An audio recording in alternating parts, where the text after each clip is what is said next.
Que a Inglaterra teve vários reis importantes, todo mundo sabe. Mas o que talvez você não saiba é que ela teve um rei louco. Senhoras e senhores, bem-vindos a mais um vídeo do canal Story Tour. Eu sou o Professor Danilo e hoje vamos destrinchar a história do rei George III, o rei que venceu Napoleão Bonaparte, mas foi derrotado pela loucura. Mas antes de irmos para o vídeo, já deixa o like para fortalecer o canal, se é novo por aqui já vai se inscrevendo, e se quiser conteúdo de história diário, vai lá no Insta e na rede das dancinhas que eu até apareço por lá. Esse mal acabado aí sou eu, não se assustem. Eu sou o Professor Danilo e se você gosta de história já segue aqui porque tem vídeo todo dia. Viu só como é eu mesmo? Dito isso então, bora pro vídeo.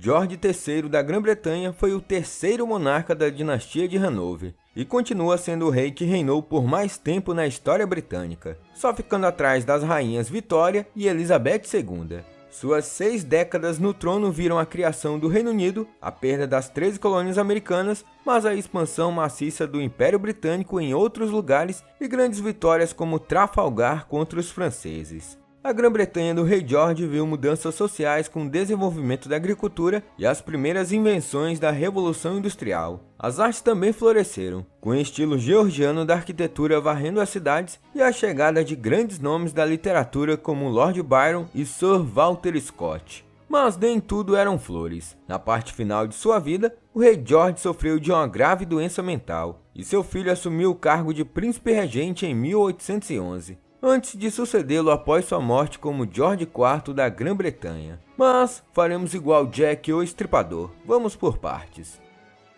Nos vídeos anteriores estava contando a história dos monarcas da dinastia Stuart. O rei George III foi o terceiro monarca da dinastia Hanover, a dinastia que substituiu os Stuarts na Inglaterra. Então como é que isso aconteceu?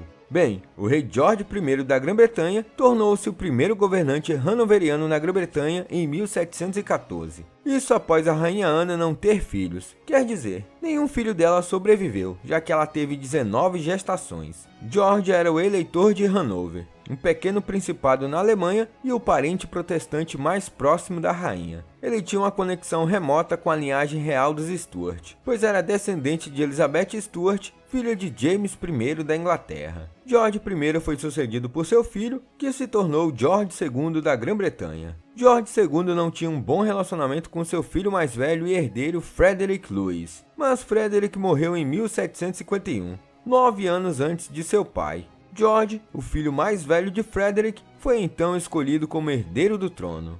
George William Frederick, futuro George III, nasceu em 4 de junho de 1738. Seu pai era Frederick, príncipe de Gales, e sua mãe era Augusta de Saxe-Gotha.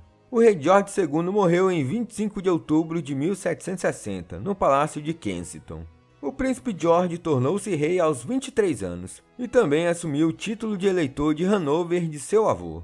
A coroação de George III foi realizada em 22 de setembro de 1761, na abadia de Westminster. O jovem rei era descrito como alto, forte, de cabelos louros e olhos azuis. Em 8 de setembro de 1761, George casou-se com a princesa Charlotte de Mecklenburg e Sterlitz. Foi o primeiro dia em que eles se conheceram, e sendo mais preciso, o casal se casou apenas 6 horas depois que Charlotte chegou à Inglaterra.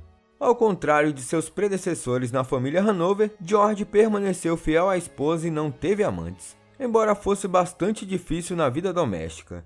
O casal real, que se chamavam de Sr. e Sra. King em particular, teve nada mais nada menos do que 15 filhos. Pensa no povo que furunfava, mas alguns desses filhos morreram ainda na infância, e 2 deles se tornaram reis, George e William. A corte real era notavelmente tranquila, com poucos banquetes luxuosos, jogos de azar eram desaprovados e assuntos religiosos ficavam em primeiro plano. O rei sempre se levantava cedo, trabalhava muito e sempre comia com moderação. Ele gostava de pintar e tocar cravo e flauta. Ele também era um pouco mais erudito do que seus predecessores. George até administrou uma pequena fazenda para o benefício de seus filhos, o que lhe rendeu o apelido de Fazendeiro George. O rei colecionava livros desde a tenridade, de modo que acabou reunindo uma biblioteca de mais de 65 mil livros. O rei deu acesso à sua biblioteca a estudiosos e, com sua morte, ela foi doada ao Museu Britânico, que hoje faz parte da Biblioteca Britânica. Em 1762, insatisfeito com suas outras residências reais, o rei mudou-se para Buckingham House em Londres, que acabou se tornando o Palácio de Buckingham. Outro local que a família real gostava muito era o Castelo de Windsor. Ao contrário dos monarcas anteriores de Hanover, George falava inglês como primeira língua e nunca visitou o Principado. O monarca também nunca visitou os cantos de seu reino, como a Escócia, o País de Gales, a Irlanda e o norte da Inglaterra. Apesar de sua incapacidade de se retirar do sul da Inglaterra, o rei se via como um rei patriota, alguém que não se importava com a política partidária, mas com a ambição do Império Britânico. George, ao contrário de seu avô e bisavô, pôde confiar novamente nos conservadores como seus conselheiros. Este partido havia sido maculado no passado por sua associação com a causa rebelde jacobita, que tentou restaurar a linhagem real dos Stuart. Naturalmente, os políticos pertencentes ao outro partido principal, os Whig, não ficaram felizes com o fim de seu monopólio sobre a orelha do rei, mesmo que continuassem a vencer as eleições gerais. Aliás, vejo muita gente aqui no Instagram pedindo para falar sobre as revoltas jacobitas, e eu me perguntava o porquê desse interesse, já que para mim é algo tão aleatório. Até que eu comecei a assistir a série Outlander e descobri o motivo. Quem sabe em um futuro próximo tem algum vídeo sobre isso. E vocês, já assistiram Outlander? Eu tô na primeira temporada assistindo um capítulo por semana. Até o final do ano eu termino essa série.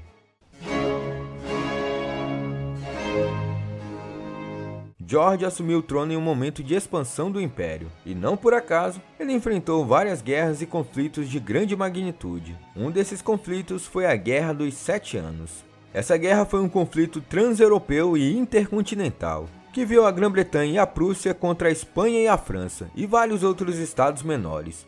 E para falar a verdade, ela pode ser considerada a primeira Guerra Mundial. Mas enfim, houve perdas britânicas notáveis no início. Mas um destaque foi a conquista do controle do Canadá em 1760. A Grã-Bretanha e a Prússia finalmente venceram a guerra, com a primeira, em particular, se beneficiando de uma reorganização das colônias para ganhar domínio no lado leste da América do Norte, Caribe e Índia. O rei George encarregou o extraordinário navegador Capitão James Cook de explorar o Oceano Pacífico. E espero que eu esteja falando a pronúncia certa, pois do contrário talvez esteja falando Capitão Bilal em inglês. Mas enfim, vou chamar só de Capitão James. O Capitão James foi o primeiro europeu conhecido a mapear a costa leste do continente australiano, desembarcando em Botany Bay em abril de 1770, uma área que o Capitão James chamou de Nova Gales do Sul. Em outra expedição, o Capitão James se tornou o primeiro europeu a cruzar o Círculo Ártico em 1773 e provar de uma vez por todas que não havia um grande continente ao sul em águas temperadas, mas uma terra gelada mais ao sul. Além disso, foi no reinado de George III que o subcontinente indiano passou a ser o canto mais promissor do Império, isso em termos de receitas potenciais de impostos, comércio e exploração de recursos naturais. Em junho de 1757, Robert Clive planejou a vitória na Batalha de Plassey e assim conquistou o controle de Bengala. A receita de Bengala e o monopólio comercial na Índia e com a China pagaram por exércitos ainda maiores e mais guerras. A Índia tornou-se a joia da coroa do Império Britânico, especialmente após o desastre de perder o controle do leste da América do Norte. Mas nem só de exploração, vitórias e expansão se fez o reinado de George III. Um grande baque foi a perda das 13 colônias. As 13 colônias britânicas da América do Norte lutaram pela independência na segunda metade do século XVIII. Havia cerca de 2 milhões de pessoas vivendo nessas colônias, e muitas delas acreditavam que George III era um tirano deplorável disposto a reprimir sua liberdade. É um exagero dizer que George III era um tirano, pois na realidade ele desempenhou o papel de um monarca constitucional, como nenhum rei ou rainha havia feito antes dele. Não é querendo passar pano, mas naquela época o primeiro-ministro já mandava mais do que o rei. Mas foi o rei George, como figura de proa, que se tornou o alvo de ódio e propaganda. Os britânicos consideravam a América do Norte uma importante fonte de bens comerciais, como tabaco, e um mercado lucrativo para vender produtos fabricados na Grã-Bretanha e em outras partes do Império. O governo britânico não tinha certeza de como lidar com os pedidos dos colonos por mais liberdade política, já que nenhuma outra colônia havia feito isso. O erro britânico foi não perceber que a riqueza das colônias americanas, a presença de uma Assembleia Democrática em cada estado e a composição predominantemente europeia de seus cidadãos se combinavam para colocá-los em uma posição específica. Os americanos se consideravam iguais aos cidadãos britânicos, mas não tinham representação política no parlamento britânico. O que os cidadãos americanos tinham em comum com os britânicos era a obrigação de pagar impostos. Sem representação, sem tributação, tornou-se o grito de guerra dos colonos.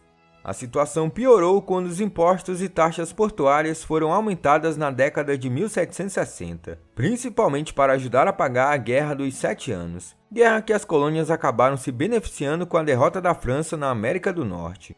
Em 1770, os impostos foram abolidos com exceção do chá, mas os colonos estavam preocupados com a proposta de oferecer à Companhia das Índias Orientais o monopólio das importações de chá, e mostraram sua raiva no Boston Tea Party em 1773. No ano seguinte, os colonos se reuniram no Congresso Continental da Filadélfia e proclamaram que não tolerariam mais a tirania das leis britânicas. O governo britânico deram como resposta a única que eles sabiam, ou seja, vamos meter a porrada nesses colonos de shit.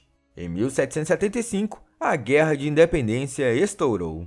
O exército americano foi habilmente liderado por George Washington. Bem, na verdade ele levou muito pau no início, só lá pro final que ele passou a ganhar algumas batalhas. Uma declaração formal de independência foi feita em 4 de julho de 1776. França, Espanha e Holanda, os 3 principais rivais europeus da Grã-Bretanha, juntaram-se aos americanos. Uma grande derrota britânica em Yorktown, em outubro de 1781, foi um ponto de virada. Mas, a longo prazo, foi a derrota para a Marinha Francesa algumas semanas antes na Batalha de Chesapeake que decidiu a guerra. Sem esperança de reabastecimento por mar, os exércitos britânicos na América estavam condenados.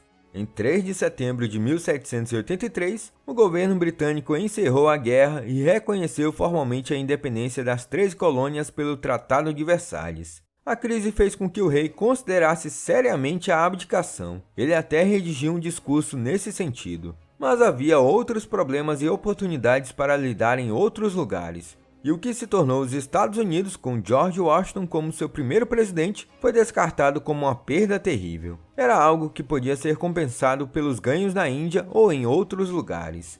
Os britânicos também mantiveram o controle do Canadá e das Índias Ocidentais. Na realidade, economicamente as 13 colônias não eram de grande serventia, mas uma colônia derrotando uma metrópole era uma má influência, e também uma marretada no orgulho do Império Britânico. Porém, algo mais avassalador ainda estava por vir. Mais precisamente, um hominho com menos de 1,70 m, com um par de chifre na cabeça e montado num cavalo.